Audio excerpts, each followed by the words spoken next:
इतिहास चर्चा के 31वें एपिसोड में आपका स्वागत है। मैं हूं चंद्रभूषण अंकुर। मित्रों, मैंने 29वें एपिसोड और 30वें एपिसोड में इतिहास के क्यों पढ़ना जानना चाहिए, इतिहास क्या है, इसकी उपयोगिता क्या है, इसकी चौहद्दी क्या है, फिर यूरोप का इतिहास भारतीय विद्यार्थियों को या भारतीय लोगों को क्यों जानना चाहिए, इन पे केंद्रित किया था। और हम यहां तक पहुंचे थे कि 15वीं शताब्दी तक मनुष्य का ज्ञान सिर्फ 3 महाद्वीपों के बारे में था और तब तक के जो भौगोलिक नक्शे हैं उनमें सिर्फ 3 महाद्वीपों का जिक्र मिलता था। और फिर कैसे आगे की यात्रा हुई, आज हम 7 महाद्वीपों के बारे में जानते हैं, तो वहां उसकी बात और खास तौर पर उसमें भी यूरोप के इतिहास की बात हमको करनी है। तो हुआ ये कि मैंने बताया था कि कुस्तुनतुनिया या तुर्की की जो आज का तुर्की है, वो उस जमाने में ऑटोमन एम्पायर, उससे पहले वो ईस्टर्न रोमन एम्पायर होता था। और बाद में जब 1453 यानी 15वीं शताब्दी के मध्य में बिंदु पे जब हम पहुंचते हैं, तो ये इस जगह पे तुर्क लोग लगातार कोशिशें कर रहे थे कि वो इस जगह पर उनका कब्जा हो जाए। और लगभग 1 साल की घेराबंदी के बाद तुर्की का जो बहुत ही युवा राजा था, महमूद द्वितीय, उसने 1 साल तक घेराबंदी की। कुस्तुनतुनिया की वॉल्ड सिटी था।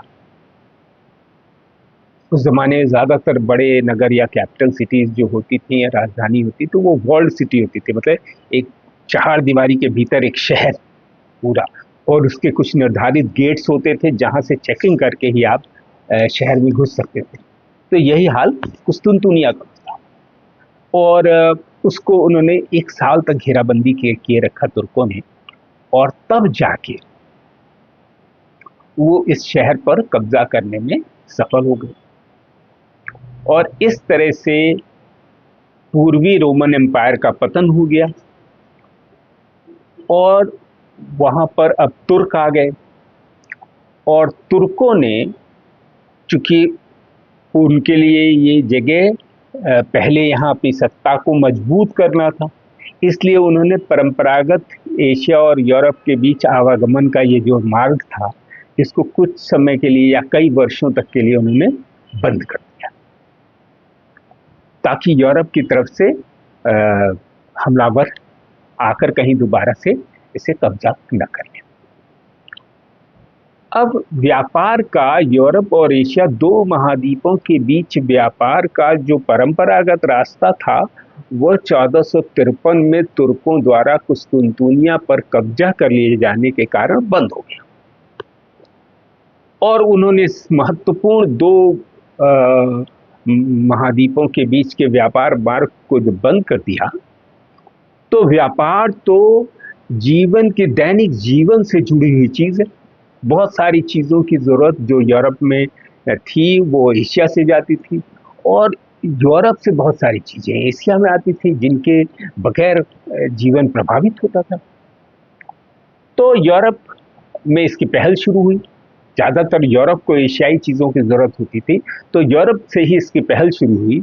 और आप देखेंगे, जो भी लोग इतिहास में रुचि रखते हैं, कि 15वीं शताब्दी में अचानक से स्पेन से, पुर्तगाल से, जो जमाने के सबसे विकसित देश हैं यूरोप के, वहां से नाविक निकले और उन्होंने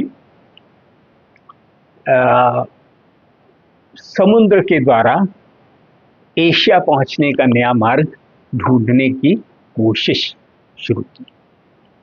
उनमें 2 नाम तो बहुत सब लोग जानते हैं। एक था कोलंबस और दूसरा था Vasco D gamma. Columbus Spain के राजा द्वारा समर्थित नाविक था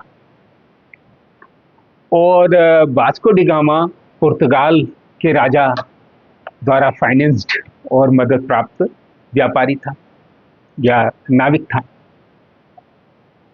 ये और भी ढेर सारे लोग निकले जो सफल हो गए, इतिहास में वो दर्ज हो गए। बहुत सारे ऐसे लोग थे जो जिन्होंने अपनी यात्रा बीच में ही खो दी, समुद्र में ही उनके जहाज लापता हो गए, किसी समुद्री तूफान में मर गए वो। तो उनका कोई खास जिक्र हम लोग को नहीं है, लेकिन ऐसे बहुत सारे, हम इतिहास के विद्यार्थी के तौर पर जब पढ़ना लिखना शुरू करते हैं तो हमको पता चलता है ऐसे बहुत सारे नाविक रहे हैं।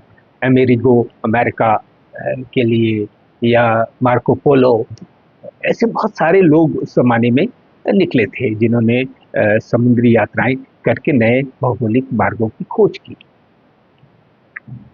और इसमें से जो कोलंबस है, खोजने तो वो भी एशिया निकला था, लेकिन वो चला गया गलती से अमेरिका। अटलांटिक उसने क्रॉस कर लिया। पहले ऐसा माना जाता था कि अटलांटिक दुनिया का अंत है, इसके आगे सिर्फ पानी है, कोई और जमीन नहीं है। तो कोलंबस जो कि खोजने तो निकला था एशिया को, लेकिन और एशिया में भी खासतौर पे भारत जो उस समय बहुत ही विकसित देश था, तो उसकी खोज में वो लोग निकले थे और पहुंच गया वो दक्षिण अमेरिका।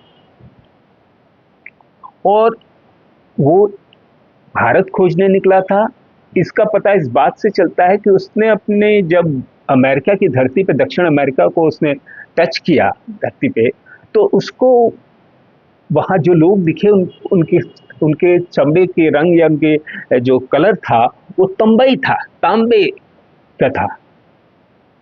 तो उसने अपनी डायरी में लिखा कि I have seen red Indians, मैंने लाल भारतीयों को देखा है।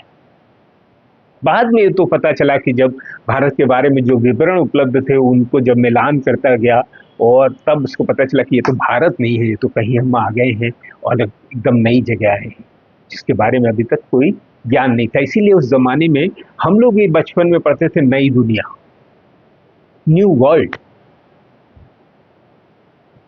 यानी पुरानी दुनिया क्या थी? एशिया, अफ्रीका और यूरोप। नई दुनिया मिली अमेरिका। तो बहुत दिनों तक उसको इसी तरह से दिखाया जाता था, नई दुनिया, न्यू वर्ल्ड या न्यू फाउंड लैंड, ये कहा जाता था। तो इस तरह 15वीं शताब्दी में दो अन्य महाद्वीपों का पता, मतलब कुछ दिन बाद दक्षिण अमेरिका में फिर यूरोप के लोगों का आना जाना बढ़ा। फिर कुछ ही दिन बाद पता चला अरे बगल में एक और महाद्वीप है, तो उत्तर अमेरिका वो कहलाया, जिसमें आज और उसके ज्यादातर बड़े हिस्से पर फ्रांस और इंग्लैंड ने कब्जा कर लिया, जो नया वाला महाद्वीप मिला। ये जो मिला था उस पे ब्राजील को छोड़ दिया जाए तो वो पूरी तरह से स्पेन डोमिनेंट था। क्यों? क्योंकि दक्षिण अमेरिका में ब्राजील को छोड़कर, जो सबसे बड़ा देश है वहां का, उसको छोड़ के आज भी सारे लैटिन अमेरिकी देश जो हैं उनकी राज्य भाषा या उनकी सरकारी भाषा जो है वो स्पेनिश है। तो इससे पता चलता है कि दक्षिण अमेरिका के ज्यादातर या सभी इलाकों पर करीब करीब स्पेनिश डोमिनेंस था। हालांकि और भी यूरोपीय देशों ने इन्वेड किया उसको, लेकिन उत्तरी अमेरिका में सिर्फ 3 देश हैं, कनाडा, यूएस और मैक्सिको। जबकि लैटिन अमेरिका में आपको ढेर सारे देश मिलेंगे। तो इस तरह से 5 महाद्वीप हो गए 3 से बढ़ के। फिर बहुत बाद में 18वीं शताब्दी के बाद 19वीं शताब्दी में ऑस्ट्रेलिया का पता चला और अंटार्कटिका का। तो इस तरह से 7 महाद्वीपों तक हमारा ज्ञान, अब तो करीब करीब पूरी दुनिया ही हम लोगों ने खंगाल ली है, पता है कि इससे यही है दुनिया का अंत है। तो इस तरह मनुष्य का ज्ञान 7 महाद्वीपों तक पहुंचा। अब हम अपने पुराने प्रश्न की तरफ आते हैं। तो फिर ये ज्ञान या ये खोजें किया यूरोपीय लोगों ने। तो यूरोपीय लोगों ने पहले वो व्यापार करने के बहाने वो एशिया में तो आ ही गए थे। 16वीं शताब्दी में वास्को डी गामा 1492 में कालीकट पहुंच गया, और फिर इस तरह से पुर्तगाल का भारत के साथ व्यापार शुरू हुआ। फिर पुर्तगाली व्यापारियों के पीछे पीछे पीछे पीछे अन्य देशों के व्यापारी भी भारत आने लगे। तो पोर्चुगीज आए, पुर्तगाल के बाद डच आए। दूसरे नंबर पे जो लोग भारत आए वो डच लोग थे। तीसरे नंबर पे आए ब्रिटिश लोग, और या डेनिश लोग भी आए। डेनमार्क के जो डच के लोगों के बाद डेनमार्क के लोग भी आए, और फिर आए ब्रिटिश लोग, और सबसे बाद में आए फ्रेंच लोग भारत। और इन सब विदेशी यूरोपीय शक्तियों में ब्रिटेन ने अपनी सर्वश्रेष्ठता साबित की, और उसने इस पूरे भारत पे, जिसमें पाकिस्तान और बांग्लादेश भी शामिल थे, इसको हम भारतीय महाद्वीप कहते हैं, नेपाल को छोड़ दिया जाए, श्रीलंका, म्यांमार, इन सब पे उन्होंने उनका शासन स्थापित हुआ। तो हमको अपने देश की 200 सालों के उनके शासनकाल के चलते भारतीय उपमहाद्वीप पे, अगर हमको अपने अपने देशों के हिस्ट्री, भारत, पाकिस्तान, बांग्लादेश, म्यांमार, श्रीलंका को अगर समझना है, तो उसके लिए यूरोप का इतिहास और खास तौर पे ब्रिटेन का इतिहास पढ़ना आवश्यक है। और तब हम समझ पाएंगे अपनी वैधानिक संस्थाओं के बारे में, अपने प्रेस के बारे में, अपनी शिक्षा व्यवस्था के बारे में, अपने राजनीतिक तंत्र के बारे में। हमारे यहाँ कोई जैसा यूरोप में जिस तरह से क्रांति, पुनर्जागरण के बाद धर्म सुधार आंदोलन के बाद में फिर प्रबोधन का कॉल, और उसके बाद में क्रांतियों का जो दौर शुरू हुआ, उससे यूरोप आधुनिक बना। लेकिन उपनिवेशों में वह सब कुछ जो एक लंबी लड़ाई के बाद यूरोप ने हासिल किया था, या यूरोप के अलग अलग देशों ने हासिल किया था, कि ऐसे देशों से वो राष्ट्र बने थे, फ्रॉम कंट्री टू नेशन। हमारे यहाँ राष्ट्र और राज्य को एक ही मान लिया जाता है, देश और राष्ट्र एक ही चीज है, लेकिन नहीं, यूरोप में बाकायदा एक ऐतिहासिक प्रक्रिया से गुजरकर राज्य जो है वो राष्ट्र राज्य में तब्दील हुए, नेशन स्टेट में बने, भाषा आधारित राज्यों का पुनर्गठन हुआ। फ्रेंच बोलने वालों का देश था फ्रांस, इंग्लिश बोलने वालों का देश इंग्लैंड, स्वीडिश बोलने वालों का देश स्वीडन, इटालियन बोलने वालों का देश इटली, आयरिश बोलने वालों का देश आयरलैंड, स्कॉटिश बोलने वालों का देश स्कॉटलैंड। तो यानी यूरोप में एक राज्यों का पुनर्गठन भाषाई आधार पर हुआ, और इससे यूरोप के जो परंपरागत राज्य थे वो राष्ट्र राज्यों में तब्दील हुए। इससे क्या पता चलता है कि राष्ट्र का प्राण तत्व भाषा है, भाषा के आधार पर राष्ट्र बनते हैं। लेकिन वही लोग जब हिंदुस्तान में इस बात को, जो उस प्रक्रिया से गुजरे हुए देश थे, उन्हीं लोगों ने अपनी बदमाशी से उस ऐतिहासिक जो कालक्रम में कैसे राष्ट्र राज्य बने, और राष्ट्र का प्राण तत्व भाषा है, इसकी बजाय उन्होंने हिंदुस्तान के संदर्भ में क्या कहा या क्या प्रोपेगेट किया कि धर्म जो है राष्ट्र का प्राण तत्व है।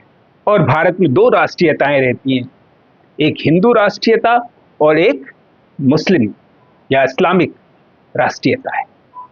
और इस तरह से उन्होंने अपने देश छोड़ने से पहले एक विभाजन का आधार मुकम्मल बना के वो गए, सांप्रदायिक दंगों के माध्यम से, और सांप्रदायिकता को फला फूला के उन्होंने इस देश में एक ऐसी दरार पैदा कर दी कि जब वो गए तो ये देश दो हिस्सों में तकसीम हो गया।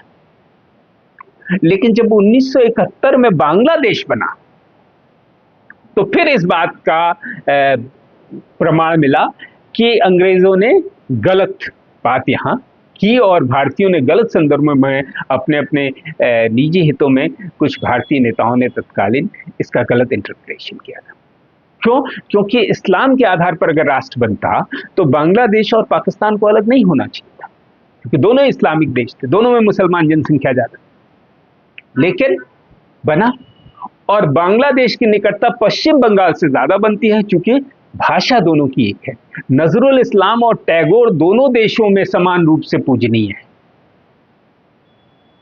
वो इसीलिए कि दोनों बंगाली के कवि। शेख हसीना को भारत सबसे माकूल जगह लगती है शरण लेने के लिए। तस्लीमा नसरीन को भारत सबसे ज्यादा माकूल लगती है, बंगाल लगता है रहने के लिए। ये बात आपको समझनी चाहिए, आपको, हमको, सबको, कि भाषा माँ के बाद या जो जिससे हम जन्म है उसके बाद दूसरा जो जोड़ने वाला सबसे बड़ा तत्व है वो भाषा होती है। आपको कहीं विदेश में हूं, आपको अपनी भाषा बोलने वाला आदमी लगेगा कि इससे बड़ा निकट तो कोई है ही नहीं है। अगर आप विदेशों में रहने का कभी मौका मिला तो आपको इससे गुजरे होंगे, इस अनुभव से। और इसी अनुभव के चलते भारत और पाकिस्तान में भले दुश्मनी है, लेकिन कभी भी तीसरे देश में जब भारतीय और पाकिस्तानी मिलते हैं तो बहुत अच्छे दोस्त बन जाते हैं, क्योंकि उनके पास जुबान एक होती है। चलिए, इस सिलसिले को और आगे जारी रखेंगे। धन्यवाद, फिर मिलते हैं।